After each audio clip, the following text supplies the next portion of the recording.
Thank you so much for being here again today. We appreciate you.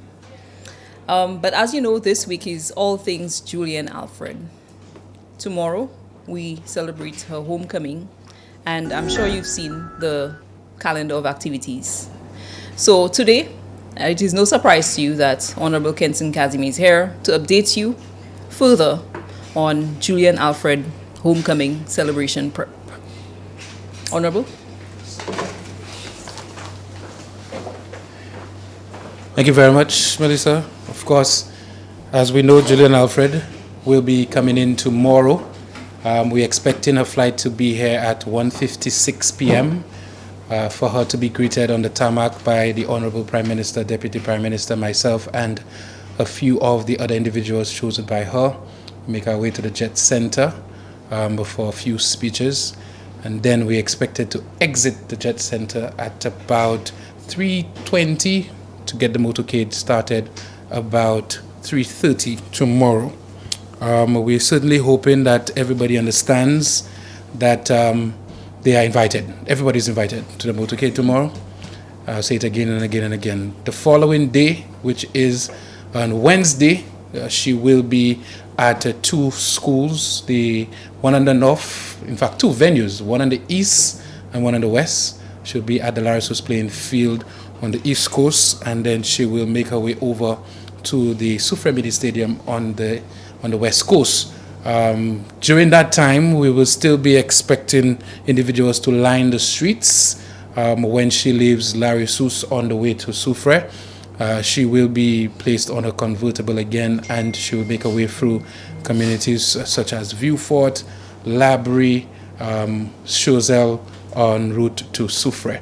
After that, she will then go on the flotilla and make her way over to Rodney Bay. Change, get ready to head over to the Governor General's house for that gala event.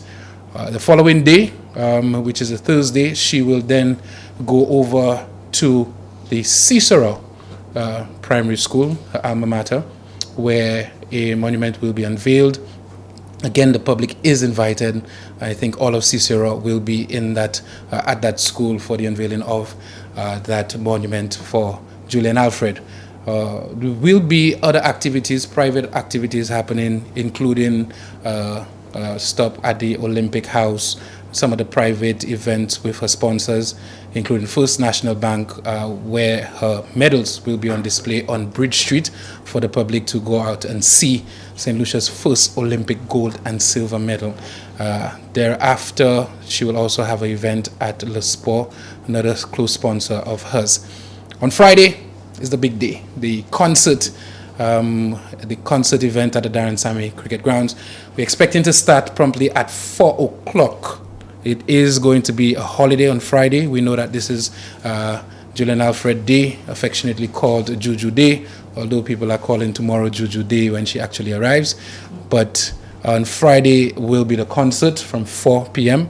And we will also be making provisions for kids as well. They would have their opportunity to enjoy some of the events, some of the fun-packed events prepared for them at Darren Sammy. So we want and we will encourage families to bring the kids along. From 4 o'clock, we will be having those activities. We'll also be giving corporate St. Lucia the opportunity to make official announcements on what they are gifting Julian Alfred, and that will be done in concert with the concert. We'll have lots of performances from the local artists, including Nerdy, Ezra the Fun Machine, individuals who've made songs pretty much speaking about Julian Alfred, like Sly. We have Kelly B from Grand Riviere Grosley, who also sang a song about Julian Alfred. And then, of course, while we do all the announcements from Corporate St. Lucia and have the performances, the Prime Minister will then come on to officially announce the final decisions made by the Cabinet of Ministers as we show appreciation to Julian Alfred. I will say that we took a lot of the suggestions from the communities and from persons in St. Lucia and the diaspora into consideration, but we will not be able to do everything. Every single individual in their head, in their minds, have something they believe the government need to do to show appreciation to Julian Alfred. We have so many things on the list. The fact of the matter is, she deserves everything. She deserves the whole treasury. She deserves every building named after her. She deserves so many things. But the fact of the matter is, we cannot do everything. And so the Prime Minister will be announcing on Friday what the government of St. Lucia will be giving to Julian Alfred. Questions? Yes. In terms of... Oh, sorry.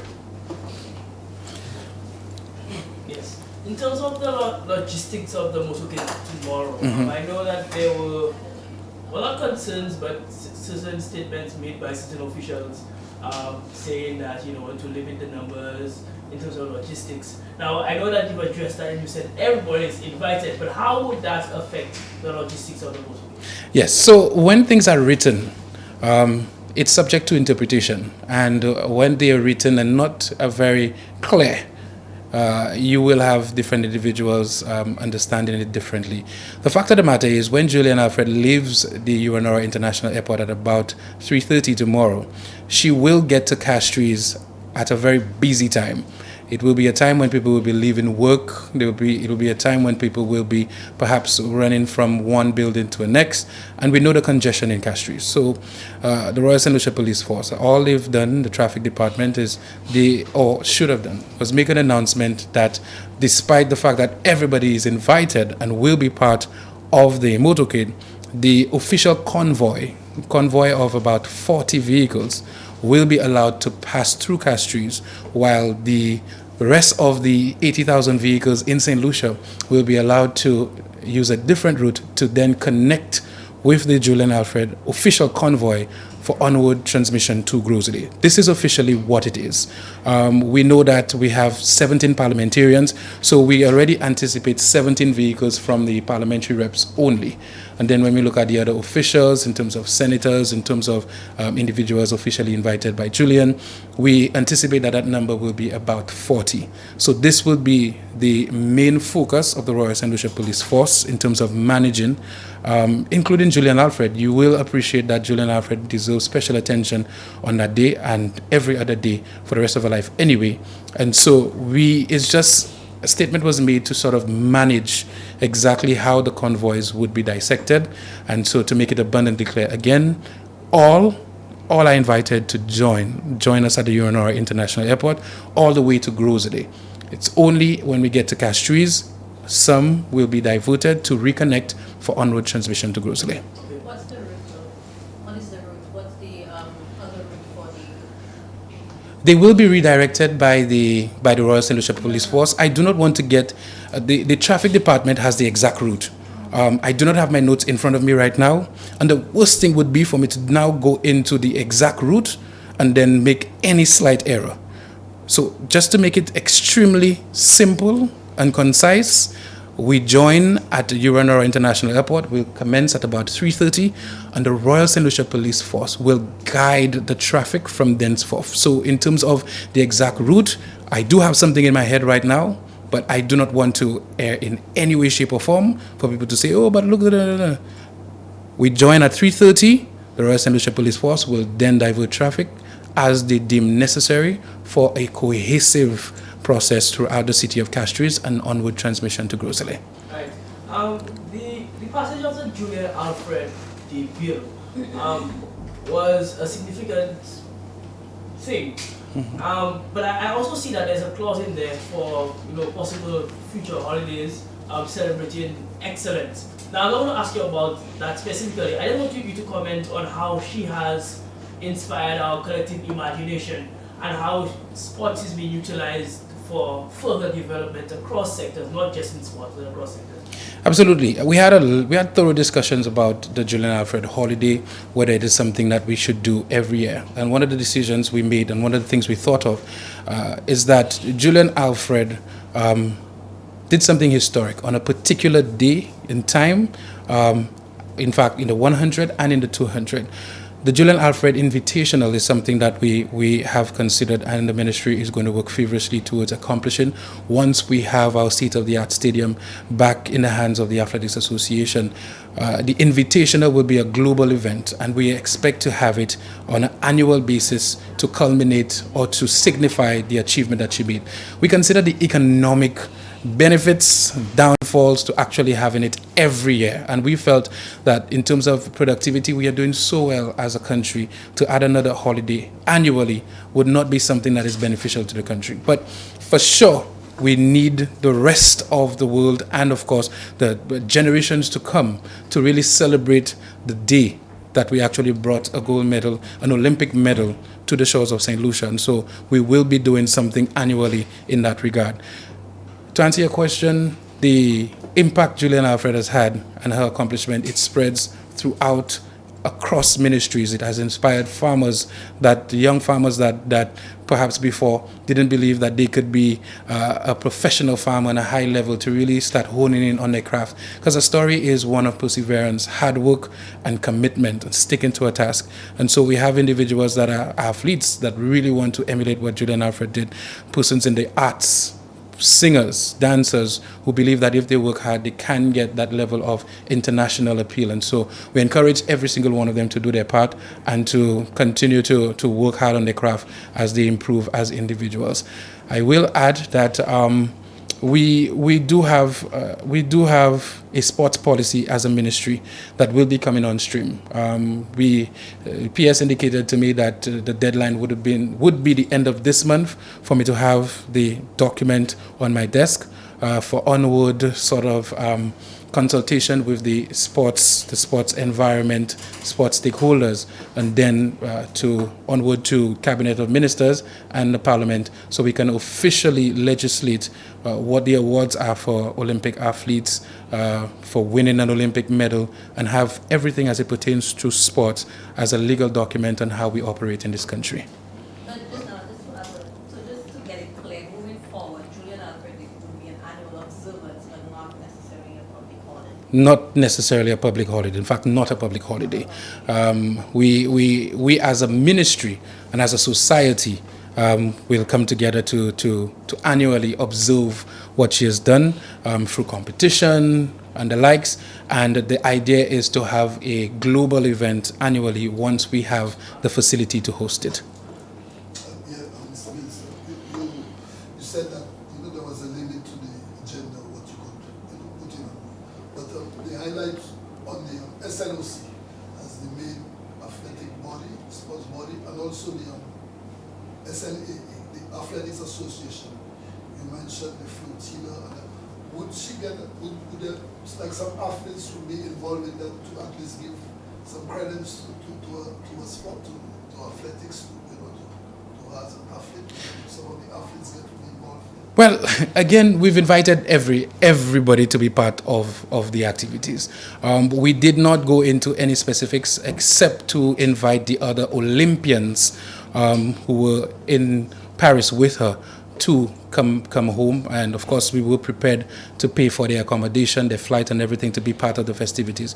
Unfortunately, as you may know, most of our Olympians are also very intelligent and they're at school. So we have the likes of Luc Chevrier completing a master's degree, and so he expressed his disappointment in not being able to leave his program at this moment to be with Julian.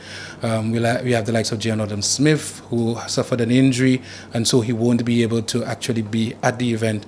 Michael Joseph from Grosley, he too is at an internship right now, so he has to balance an internship, his training. As you know, he's a very young, burgeoning athlete, and many other academic commitments, and so he won't be on that.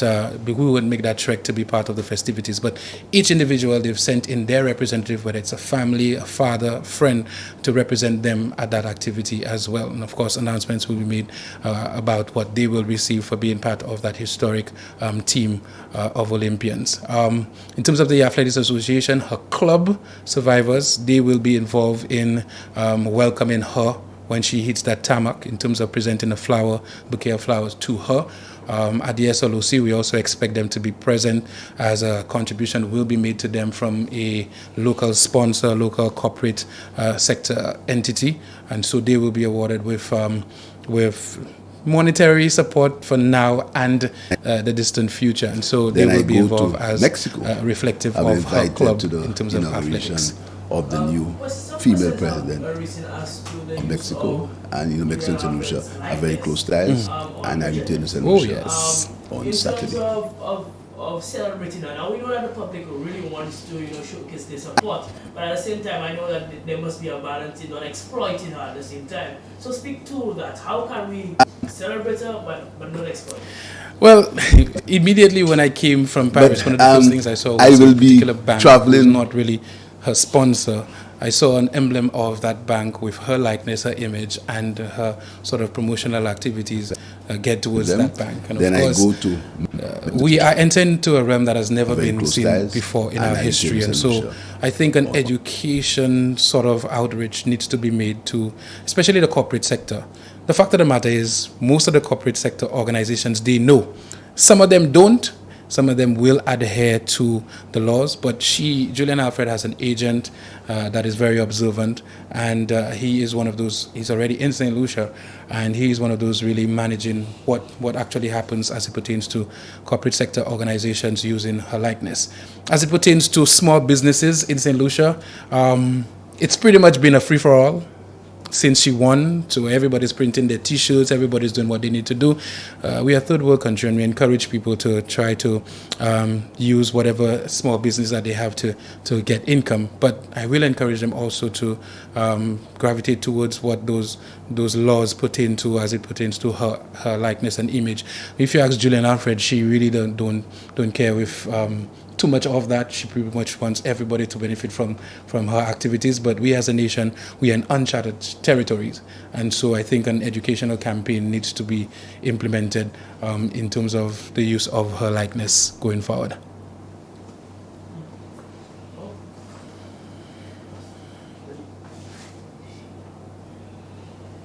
Minister, we know that Twatine have been the starting trainer and coach for Julian. Mm-hmm. We have been hearing some stuff. Well, I have had one and twos with you. What preparation that, or how is it going to be with him tomorrow in being a past coach? Let me just make it abundantly clear. I understand the question. I'm very disappointed with some of what's being said, and some of it's being perpetuated by individuals who absolutely know better. Fact of the matter is, my information from my ministry is that Cuthbert Twatine Modest was the first name on the list as it pertains to invitation for all things Julian Alfred.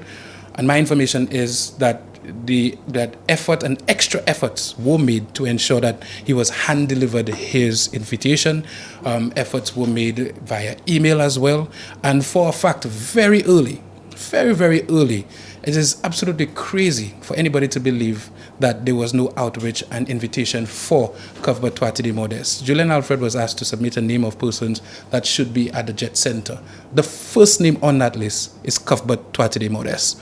And it would be crazy. And I mean, why would a ministry decide not to send Cuthbert Twatine Modest an invitation? It's ludicrous. If at the end of the day there are issues with whether he was at the office at some time and he didn't receive it hand-delivered, or he wanted it hand-delivered and it was emailed, the fact of the matter is the invitation went out very early in terms of I would say early in comparison to even the ministers of government getting the invitation to activities. So again, we've had those little issues, those little rumors, some of it being perpetuated by individuals that know better. But the fact of the matter is he is on stream to actually benefit from the achievements that Julian Alfred have actually had. Again, it's not my place to announce what will be rewarded to Cuthbert Twatine Modest. Again, those announcements will be made on Friday at the concert by the Honorable Prime Minister. But I think a lot of it is overblown, and sadly, some of it is overblown by individuals, as I said, who know better and who seem to want the additional attention that they're going to receive anyway. It's a sad thing. It's heartbreaking at times, but it's the reality of dealing with human beings. You said rumors.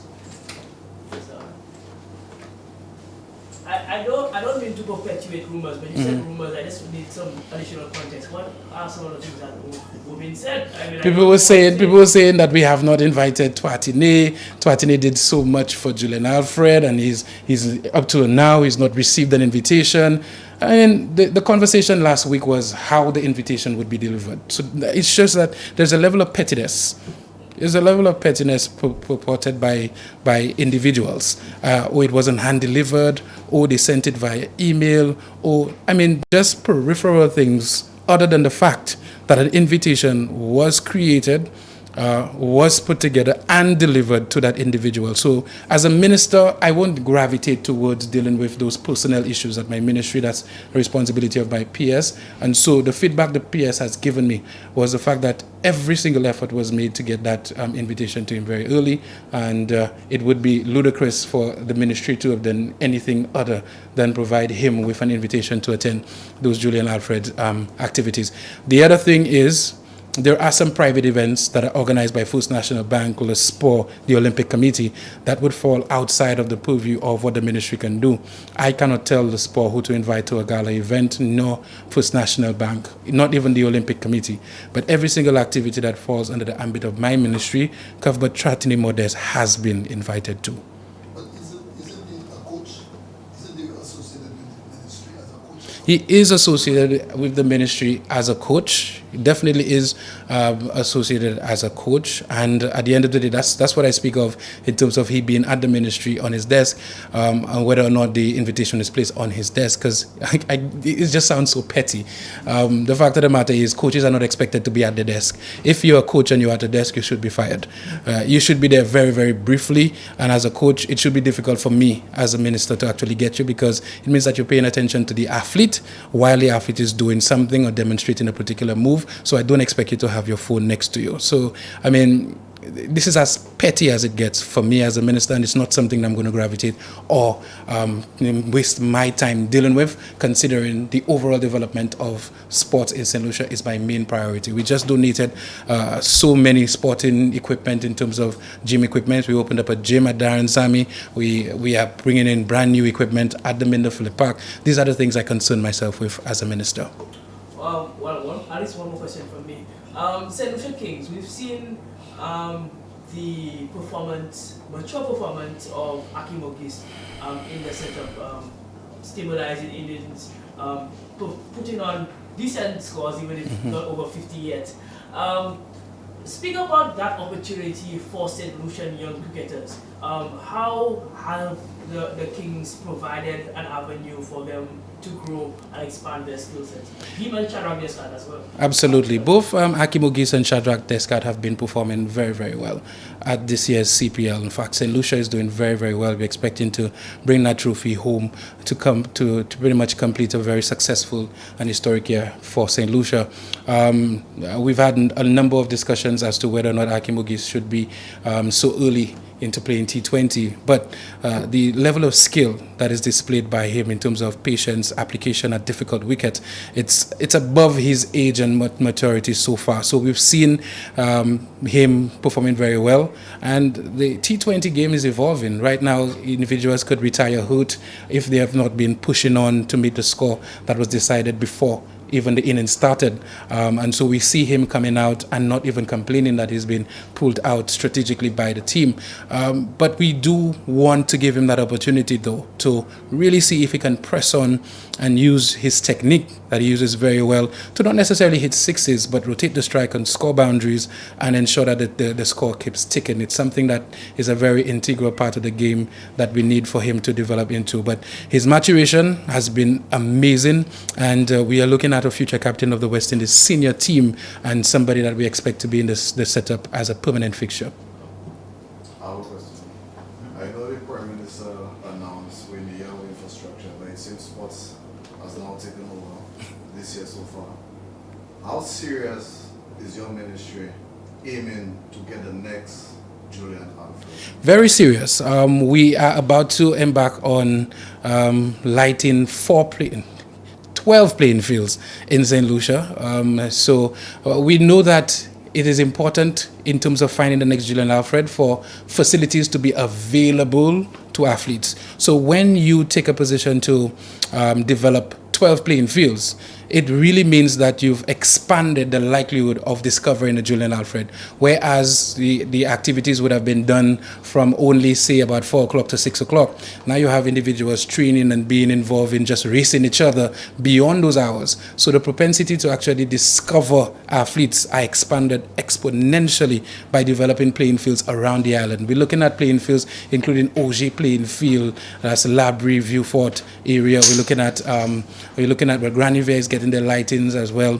We're looking at Cicero playing field will be lit very soon. We're looking at the VG Sports Complex right now in terms of the other sporting disciplines being covered. The VG playing field being developed with lights and of course stands. And so really across the nation, Canry's playing field, we have the Wen playing field in Mon Repos being given that attention. So the length and breadth of St. Lucia will have facilities available to young athletes to ensure that we discover more of them. And I'm certain that within the next 4 or 5 years, we will be seeing an output of athletes like never before in St. Lucia's history because of those efforts. Would you say that the removal of VAT on sporting goods for sport clubs and businesses, would you say that this will go a long way in creating equity in sport? It definitely will go a long way because when you look at what has happened in St. Lucia before, and I would say just not paying attention to certain things actually happening in the inner communities. When you have one football, or quality football for about $200, I mean, and we talk about dealing with crime and certain issues, and we have so many individuals coming to my office, I just need a football, some young people. The VAT is part of that cost. So we had it once at 12.5%. So when we move 12.5% of that, it makes it more affordable for an individual who would have probably purchased one ball to now consider purchasing 5 more footballs. That is just an example. I would want for us to go further. Prime Minister likes to say, I want him to give up the entire treasury for sport, but I don't apologize for it because I understand the impact moves such as these would help in terms of providing that level of equity for sports development in St. Lucia. Thankfully for me, I have a Prime Minister who genuinely understands the plight of young people, especially in inner communities like Marsha and Bukaj and there's other areas. So it's very easy for me to have that conversation with him and say, PM, we may need to get a step further and look at how it is that we can provide even more equity in sport in St. Lucia. And we're going to continue to have those discussions and see how it is that we can further stimulate more activities to make it more affordable to be a participant of sport in St. Lucia. One more question. Since we're in the vein of youth development via sports, can you speak to the impact the semi-pro league will have going forward? Absolutely. The semi-pro league is another huge feather in our cap as a government. We've been speaking about having individuals being compensated for using their talents on display.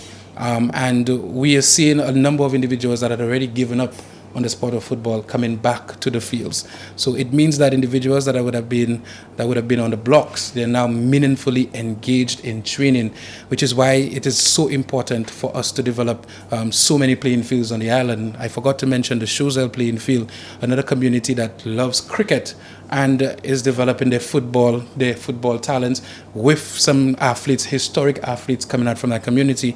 The lighting and of course the sitting will be developed further in that community. So we can see semi-professional football matches in more communities as we continue. The Groseley playing field is expected to host black art football for the first time. And can you imagine a community like Groseley, a constituency of 40,000 people, they used Beauséjour before. Now the Groseley mini stadium would be available for black art competition in the heart of Groseley. So this is the thrust for how we go into further develop this country and deal with some of the scourges that we have in our communities. It will not happen in just immediately, but we're expecting as time goes by, people could really see the benefits of some of what this government has put in place as it pertains to youth and sports development in this nation. One final question, sorry. I want to ask about the swimming fraternity. You've spoken about developing facilities, world-class facilities. The swimming fraternity. I want to first of all thank the swimming fraternity for their patience. We've had a lot of different teething issues as it pertains to the National Aquatic Center. We have done the clearing of that area, and of course persons could go and see for themselves. We're expecting a huge amount of work to be commenced very, very soon. Of course, we were able to finally get all the approvals for the $80 million loan, and of course we will be using that for venues such as the VG Sports Complex and the VG Playing Field. So we're expecting all of that to be done very, very soon. But the fact of the matter is, when you're dealing with banks, there always seems to be something else popping its head that is required. But very, very soon, we will be doing some substantive work on the National Aquatic Center for it to be completed in 2025. And I look forward to this being another major accomplishment under my watch as Minister of Youth Development and Sport. Let's go back to the SPFL. Over the weekend, we were supposed to see the start of... Sorry. We were supposed to see the start of playoff action. This weekend. And it didn't happen. Mm-hmm. I was... Not last weekend, huh? It was supposed to happen this weekend This coming. weekend? Yeah. Okay. Yeah. Postponed. Yeah, it had to be postponed. Let me explain why it had to be postponed. The Dennery Playing Field was earmarked for significant works in terms of the sitting and toilet area for patrons. I came into this ministry having a deficit as it pertains to sports facilities in this island. That's a fact. The availability of sports facilities to host events that required gate receipts. We did not have many of our venues cordoned off so that you can have individuals paying to enter to sustain the activities of sport in St. Lucia. And I identified that very early as a major, major issue. Since then, we have been working on this. The contractor gave us a timeline of completion for the sitting and the covering at Dennery of last week. Unfortunately, we had a lot of rain for a 2-week period. That meant that the areas where they dug to actually put in their stuff was actually flooded. And so because of that, the timetable for the completion of the stands and the sitting was pushed back. We also expected and anticipated that the Mindo Phillip Park, the lights, would have been completed by now. We've done a lot of work at the Mindo Phillip Park in terms of the stands, in terms of the toilets, in terms of, the pavilion area. But the lights we were anticipating would have been installed by now. That again was delayed, some shipment issues as well. And so we will be seeing by the end of my tenure, we would have pretty much developed in excess of 15 playing fields on this island as it pertains to enclosure, sitting, covering, and lighting. So we had a meeting last night with the officials from Black Hat because of that delay. And so the Black Hat tournament had to be pushed back slightly as we had to accommodate the semi-pro league getting to the business end. So the dates will be furnished for the completion of the semi-pro league and the commencement of Black Hat very, very soon as we get Julian Alfred week out of the way. Alright, for me personally, Julian Alfred, Julian Alfred. Technically, when you're trying to do something, or you're trying to design and accomplish something, you need some form of blueprint. Now, to some degree, not to some degree, to the highest degree, Julian Alfred has provided us what I consider the blueprint to win at the highest, in terms of what is required, in terms of development and everything. So all the efforts from the national lotteries supporting her while she was in Jamaica and all those things. How is it now we could take that blueprint and localize that blueprint in terms of, now we have the champion. Now we know we have a story, we have a backing as to what it took to get to that point. Is there a way for us to now build on that? Just like you have the high performance for cricket and soon for, I think, football, right? Well, football have a semi-pro league, so there's grassroots in all. What is the intention to maximize? Very, very interesting question. That is where the policy comes in. I mean, we could not have been developing a sports policy at a better time. I mean, it's the perfect time for the usage of that blueprint to be reflected in the policy from every stage. And I say it from the sports development is a pyramid. At the base of the pyramid, which is the widest, is pretty much the participation of as many people as possible. So you're talking about interventions from school sports, individuals that are just playing sport in any way, shape, or form. And as you go from the base to the tip, you get the elite athletes, which are the Julian Alfreds of this world. So the framework for developing sports cannot be clearer than what it is right now. And a huge part of that framework is the involvement of corporate sector organizations. We saw First National Bank come in a big way to provide the support for the Island Champs, and even before that for Julian Alfred and some other individuals, the likes of Lucelec, Bank of St. Lucia, Republic Bank in cricket, and in bill fishing and some other areas. That will be chronicled. How do we stimulate the corporate sector to come nearer to sports? Do we do tax breaks for your sponsorship of a semi-pro cricket and then the semi-pro football that we have? Do we give you whatever contribution that you make towards the sport in the form of a tax concession to encourage more business sector to come in? The actual development of the policy really has had us question a number of things, and most of those questions are rearing its head as a result of the journey of Julian Alfred. So this time is the most opportune time we've ever had in sport, and we cannot allow for this time to just dissipate and fade away. And my ministry is ambitious in ensuring that we take advantage of what's happened to make our case for more financial support for athletes, for clubs, for organizations, for administrators, coaches in the sports sector. And I'm looking forward to ensuring that we have that policy out there for the entire nation to read and understand what we need to do collectively to further develop the sport. Minister, yesterday, your thoughts on UWB's meeting yesterday, because it's their launching of the political atmosphere, the political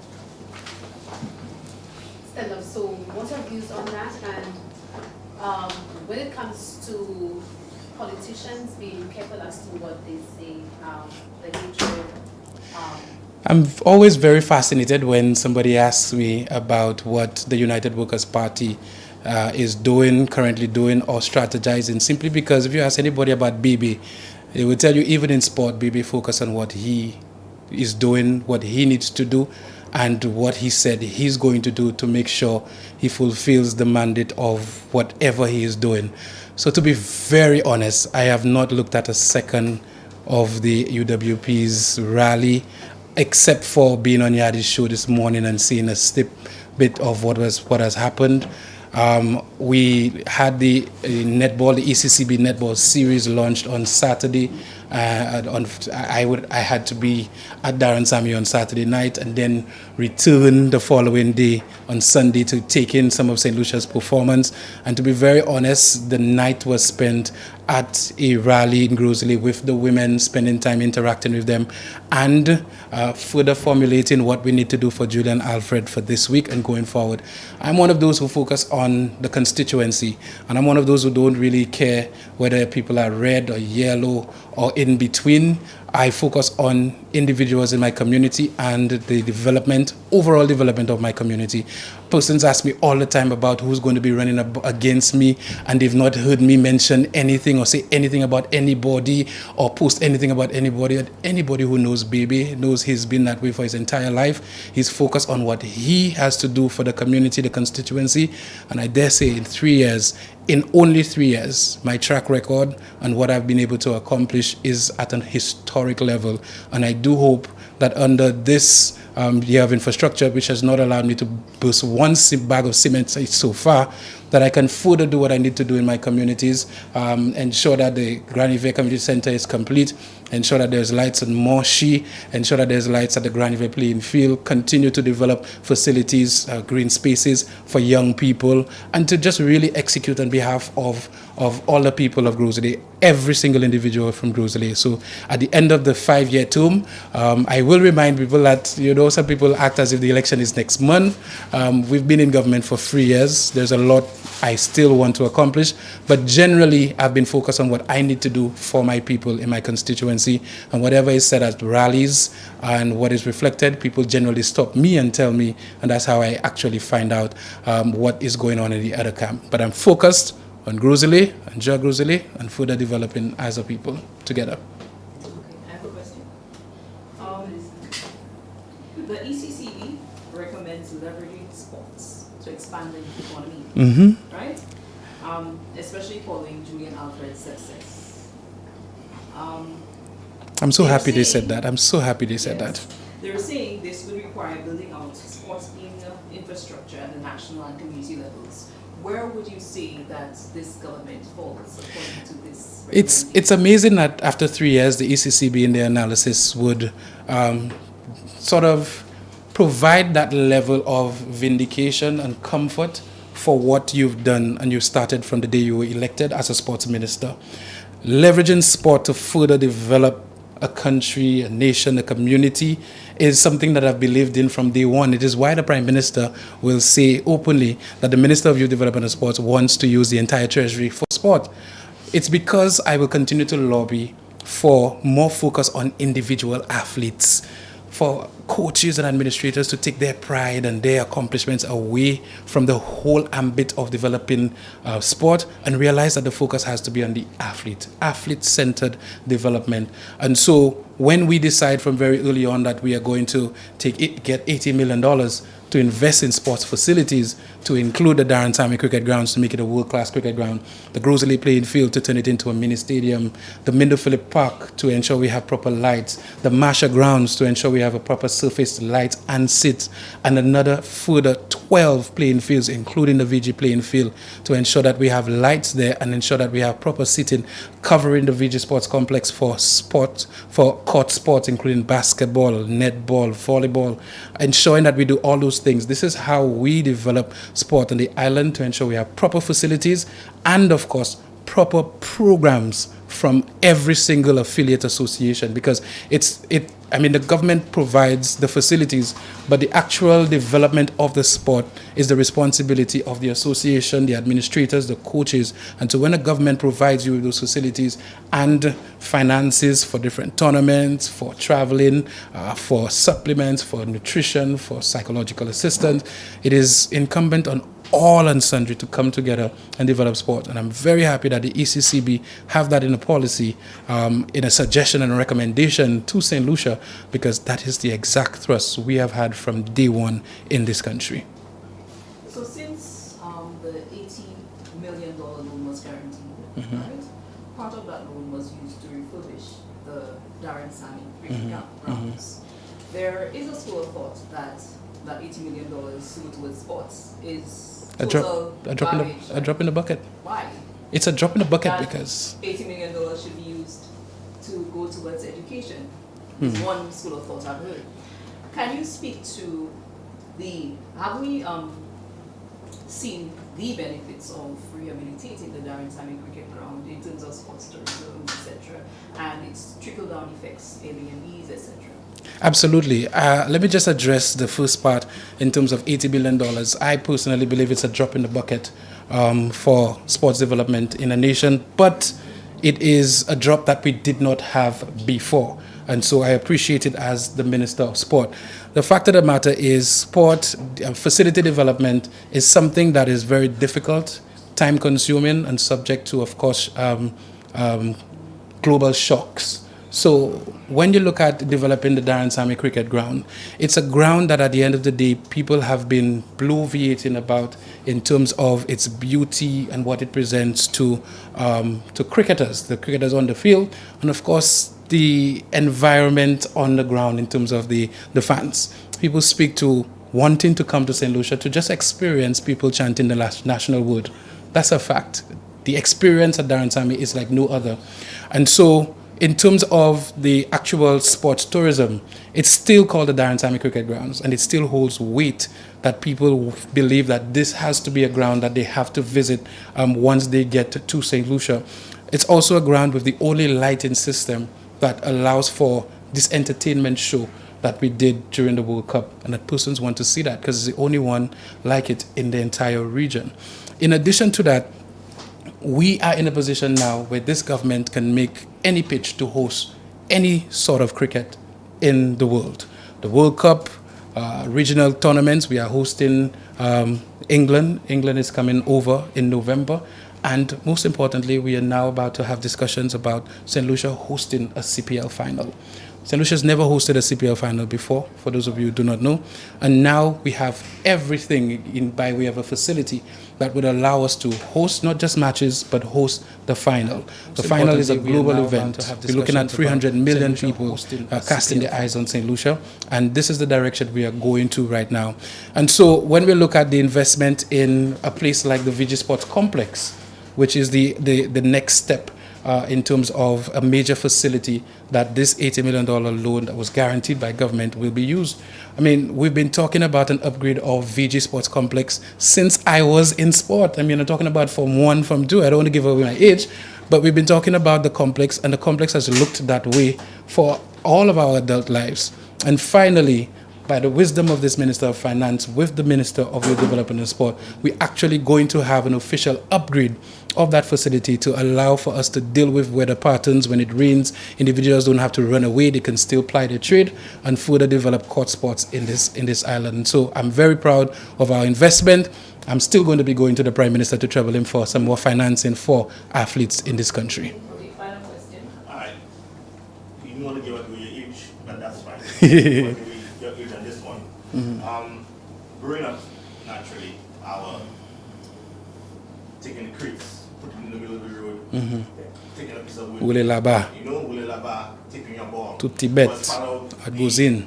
was part of the culturing that enabled some of us to get to where we are later on in life. There's an erosion clearly of that kind of lifestyle. Is there a way that we could incorporate, even on those levels, incorporate what or not is taking a green fig and marking it out, where you do play tennis, long tennis on the road like we used to. We can't do those things anymore. How can we teach the youth that kind of lifestyle in a way that, you know, that they don't need to have the best facility for them to begin something, and then now they could use that as a springboard to go forward? To be very honest, I would love to see this sort of Creole season, especially in the time we are in right now. We probably would have done it this year, September to October, the beginning of November, where we know we celebrate Creole Heritage Month and that sort of thing, to really use this time to have Wule Laba all over, especially in schools, because as you said, it's very easy to, have the little outgoes in with the crates and, that sort of thing. It would be really nice for us to have that time to have sport specific to how it was done before. But as to whether or not the ministry is going to right now make that their focus, I think it's something that we can collectively come together, engage the corporate sector, and see how we can further enhance Creole Heritage Month with sport. The historic nature of sport, the way it was done before. Have more veterans competitions during that time to really showcase the likes of the John Eugene and the Julian Charles and those individuals, to really have at least a 2-month time where we can reflect on what it was before.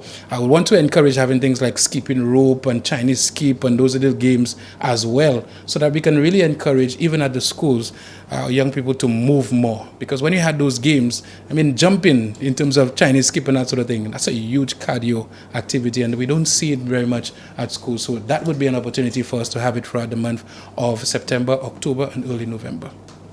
Prime Honorable Philip J. Pierre, as you may know, is back from vacation and right in time to sort of participate in the upcoming activities regarding Julian Alfred this week. So, without further ado, Prime Minister. Yes, gentlemen. Good morning. I would be open for questions. Yes. Okay, so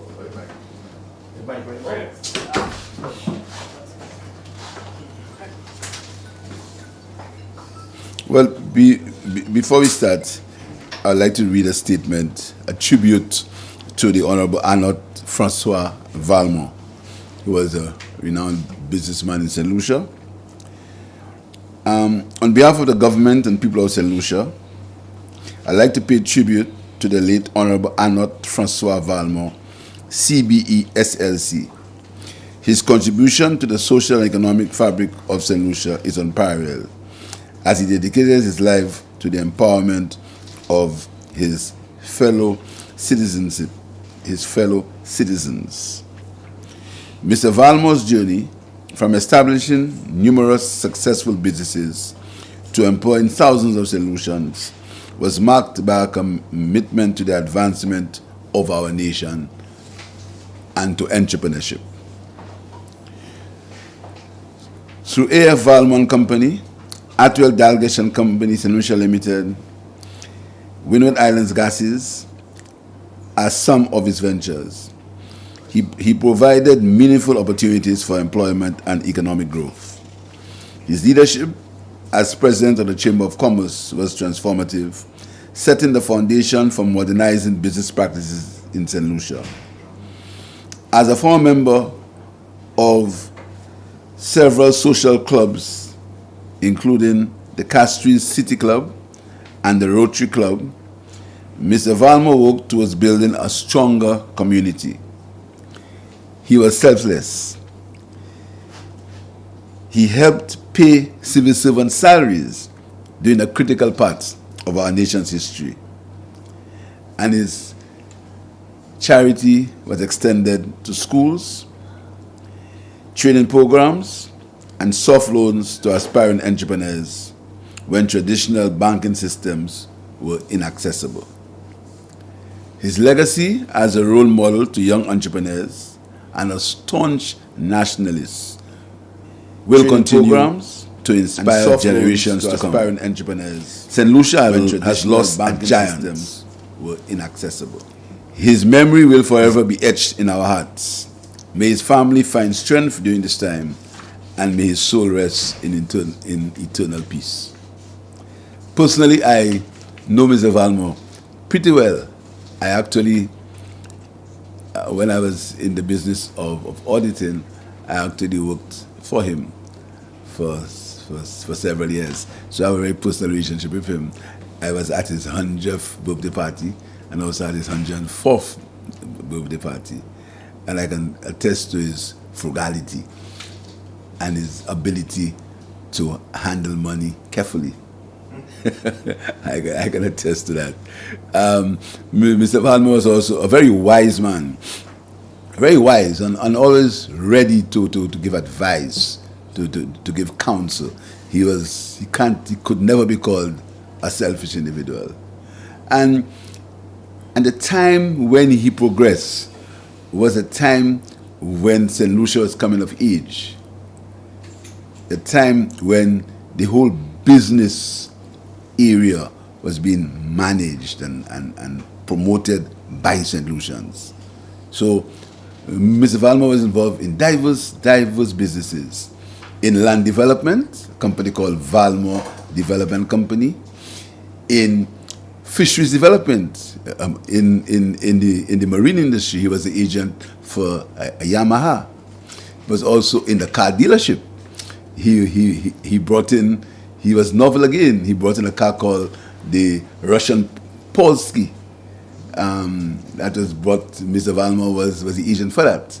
In that, he was diverse. So he's in Yamaha, in cars, he had a gas station, and several of these things, a development company. Mr. Valmore, he was in insurance, he was an insurance agent. So he was not only a retail businessman, he was a complete entrepreneur, not only in the retail business, a complete entrepreneur. I think he dabbled in manufacturing at some point, if my memory serves me right. I may not be 100% certain on that, but he was in several businesses. So St. Lucia has really lost an iconic figure, and it's important that somebody writes that history, the history of Valmore, the history of J.Q. Charles, the history of Elvin Maslin, the history of Lenny Charles. St. Lucia's got many iconic figures, and we need to write that history. These people blazed the trail when it wasn't fashionable for them to blaze the trail. They worked hard. They were frugal. But They employed and they worked with St. Lucians. Thousands of St. Lucians got their first job at Valmore or at JQ. Thousands of St. Lucians. So I feel a sense that we have not cherished the contribution of these people enough as a country. And I think somebody should write that history. And as we celebrate Julian Alfred, we have to celebrate Julian Alfred, but in the context that St. Lucia has seen greatness. St. Lucia has seen greatness. St. Lucia has seen greatness. We have not all the time acknowledged that greatness. I mean, we don't always agree on many things, but Rick Wayne is an example of that greatness. We don't agree on many things, but I cannot help say that he's blazed the trail in the business of bodybuilding. So St. Lucia has seen greatness. So you have to ask our young people to look at these role models, and this is why it's very dangerous when we begin character assassination of people. Very dangerous as a country when we make character assassination part of our political political discussions. Because St. Lucia has known greatness. St. Lucia will see more greatness. So as we remember Arnold Valmore, I want us to understand that one icon is gone, and another icon is coming, which is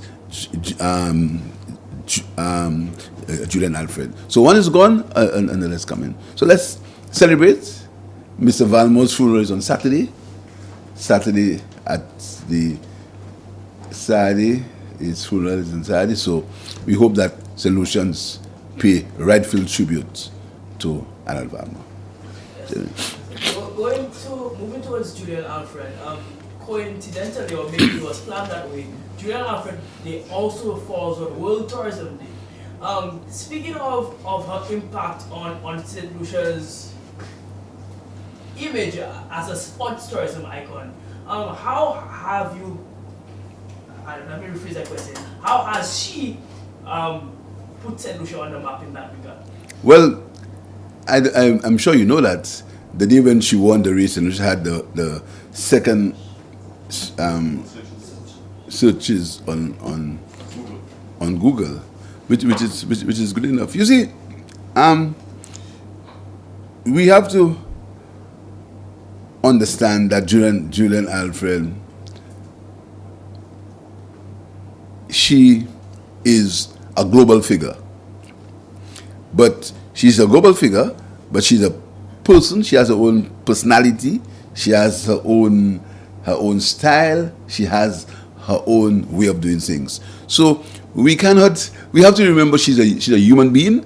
We have to treat her as a human being. We're proud of her, but we cannot seem to wanting to use her as something. She's an individual. We respect her. We love her, but she must be given time to make up her own mind and decide what she wants to do. So I don't want to use Julian Alfred as a commercial figure. No, we can't.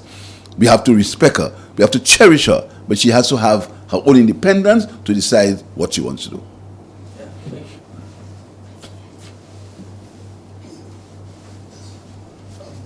In terms of the global portrait, I guess, Mr. Prime Minister, you would have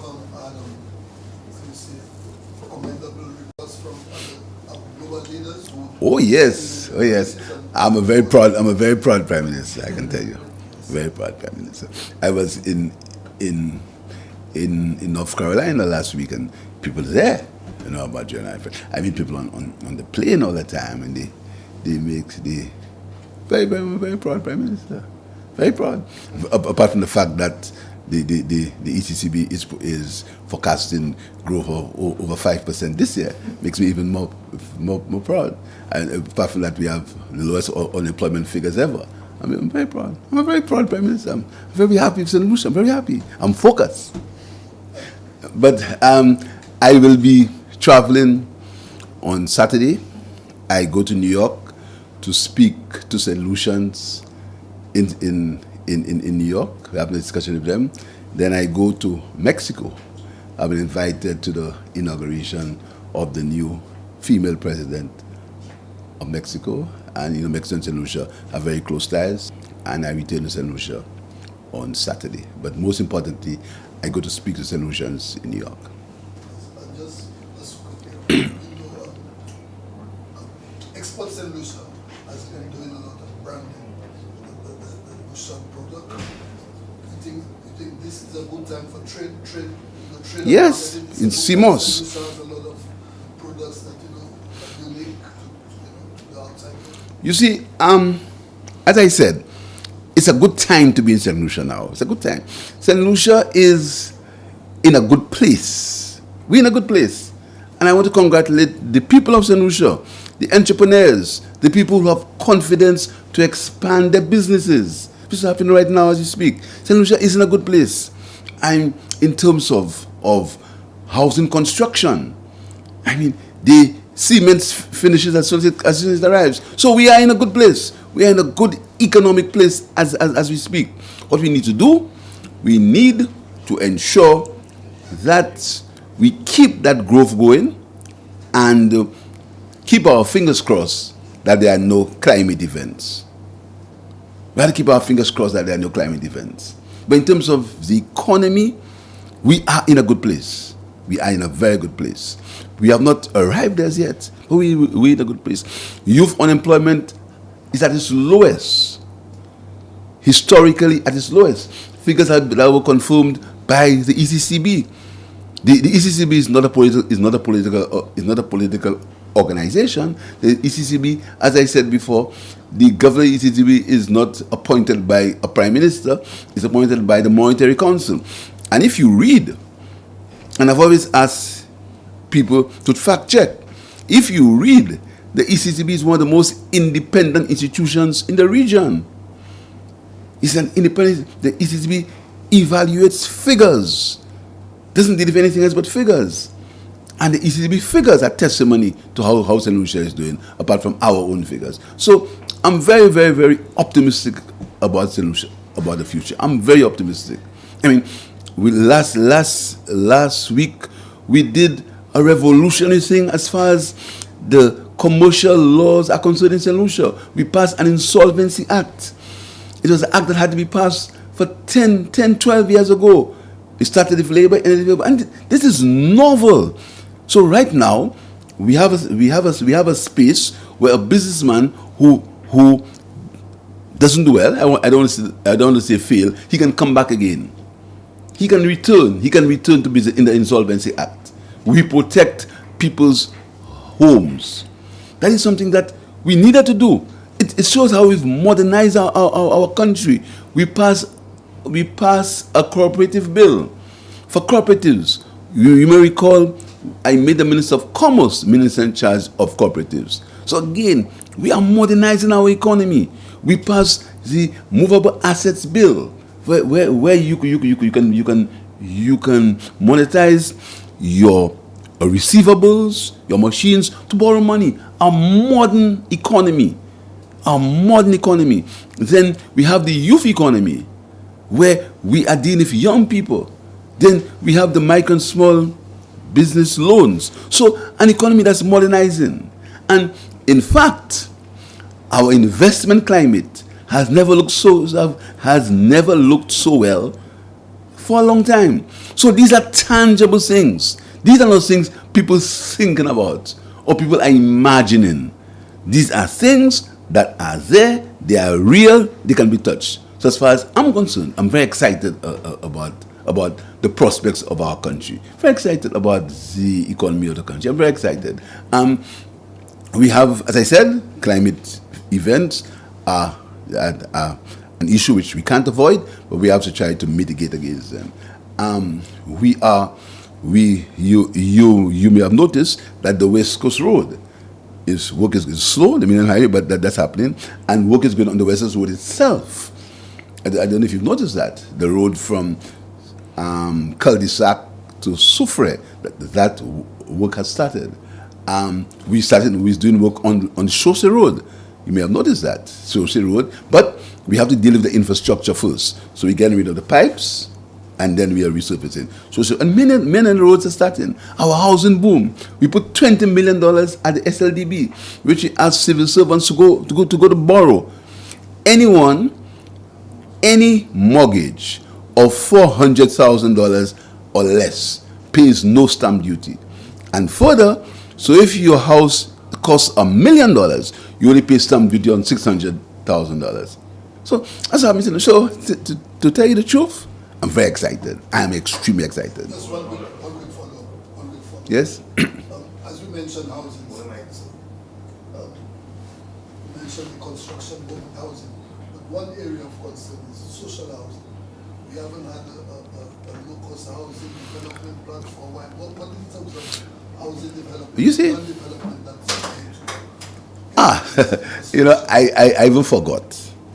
Today in cabinet, we're going to be pricing some land that the National Housing Corporation for Proud is making available in the south of the country.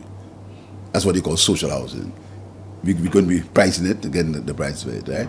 We are developing a housing construction in Rockall. You understand? So we are, but I'll tell you something. It's very difficult to talk about low-cost housing. It's very difficult because what's a low-cost house? That's the question. It's affordable. But we try to help people. This is why any mortgage of less than $400,000 less, you pay no stamp duty. You should make a check, I won't tell you, and see how much you save by doing that. Make a check. You understand? So the government's achievements are tangible. You can touch them. The government's achievements are not things you imagine. They are tangible. And this is why we are focused. And by the way, I want to tell you that the minister in charge of CIP in cabinet today, he'll be laying the cabinet the financial report from the CIP for the year 2023. And that's going to be laid in cabinet, approved by cabinet for onward transmission to parliament. So the whole mystery of the report is solved. It was never a mystery, but you know what I mean.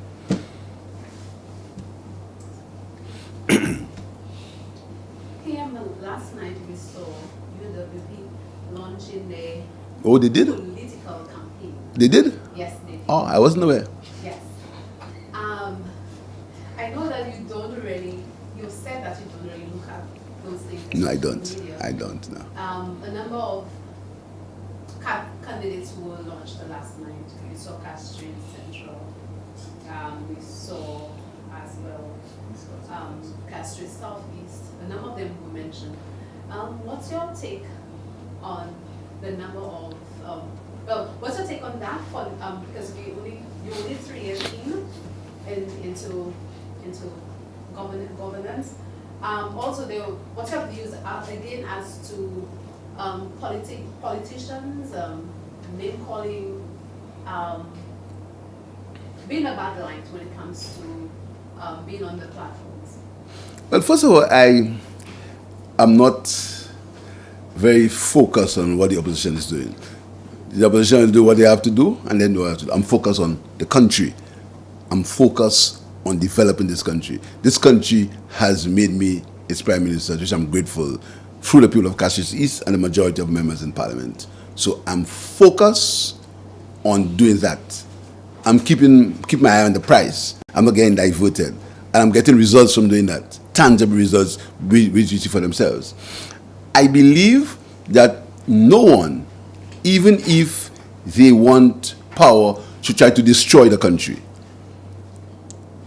I'm very concerned when you try to destroy your country because you want political power. I'm very concerned about it, And I've never done it myself, and I wouldn't advise anybody not to do it.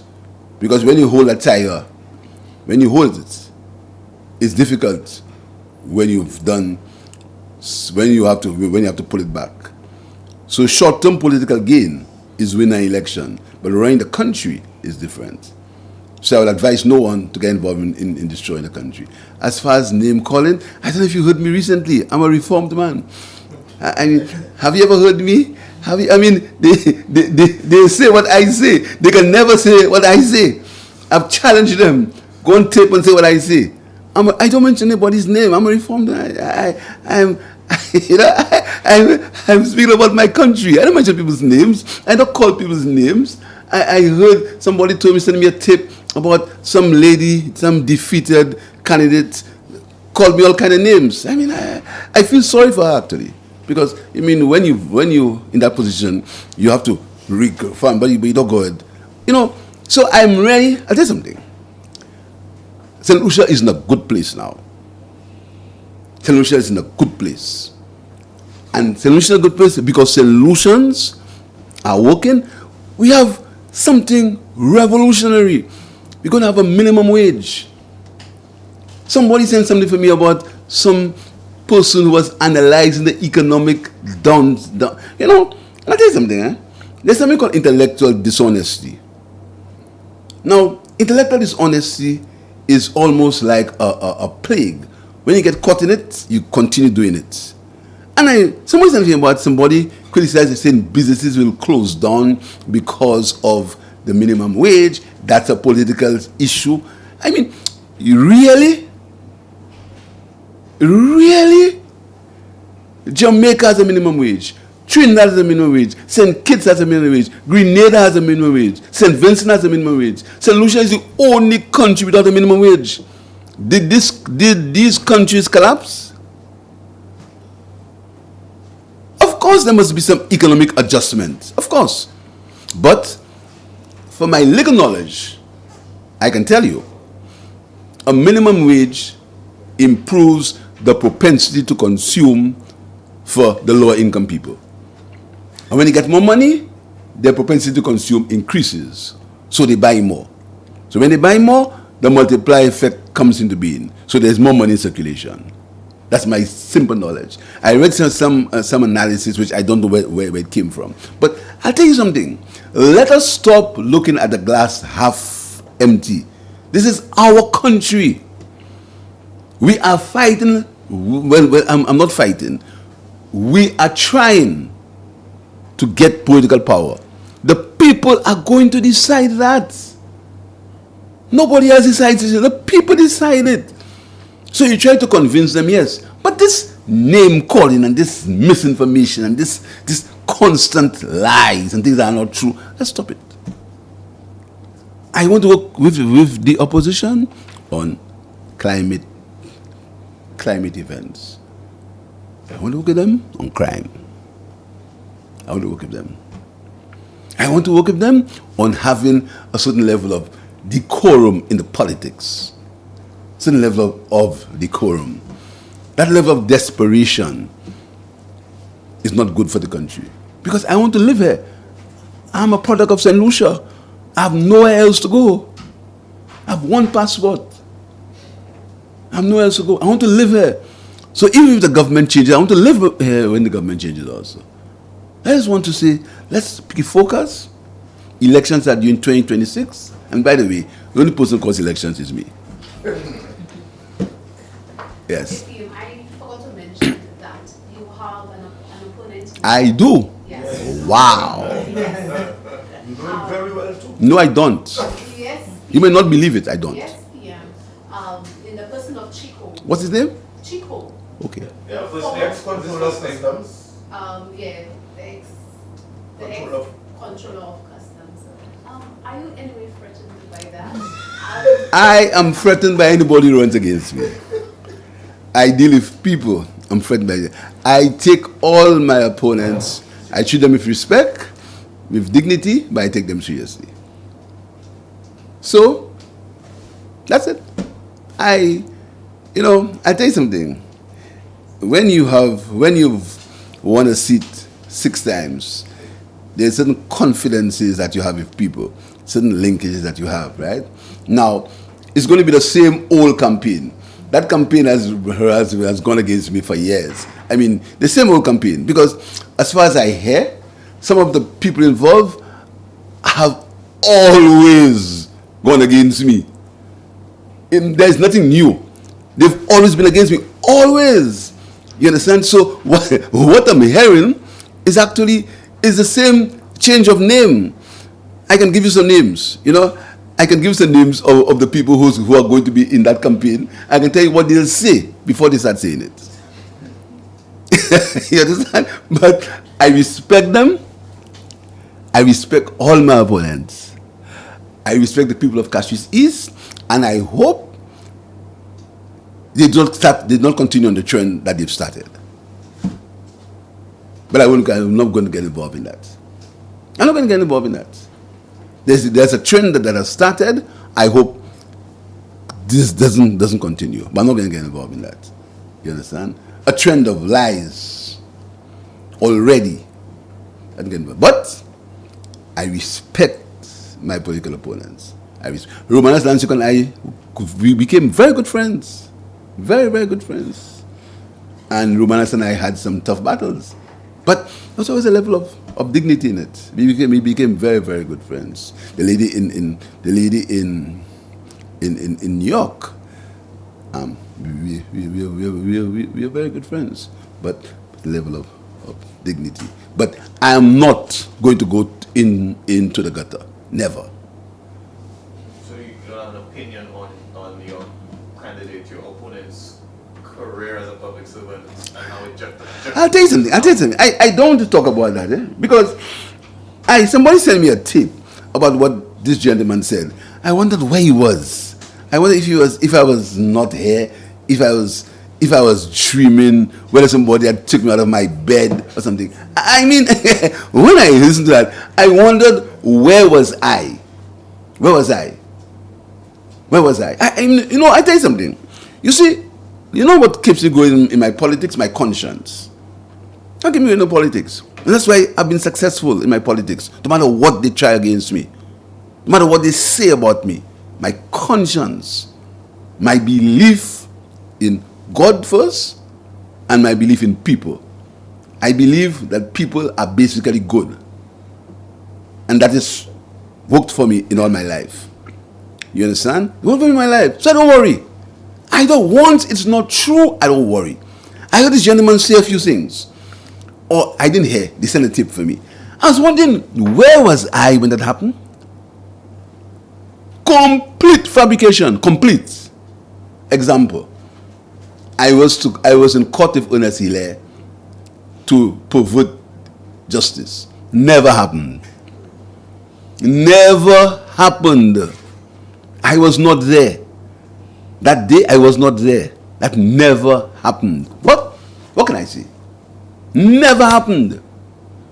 But what keeps me going is the truth. I believe in the truth. So I never get perturbed. Every day things are said about me on radio and otherwise. Every day. But I keep focused and keep working for the people of St. Lucia. For the people of St. Lucia. And when the people of St. Lucia decide that they want me, they no longer want me, I will bow out gracefully. And thank God, and thank the people of Castries East for giving me the opportunity to represent them for the time I've done. I'm very thankful. I'm very grateful. I have no animosity.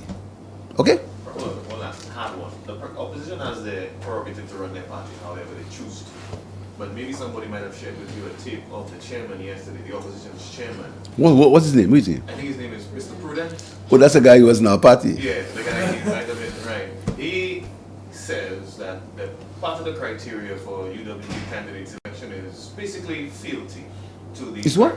Fealty. You must pledge allegiance. They're looking for candidates that support their leader, as opposed to another philosophy, maybe a community-serving philosophy. Do you have an opinion on that kind of criteria?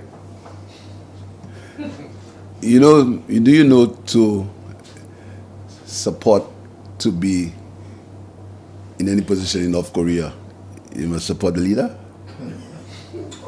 Okay. I didn't say that. Yes. Anything else? Thank you very much, and see you all tomorrow. Have a good bye.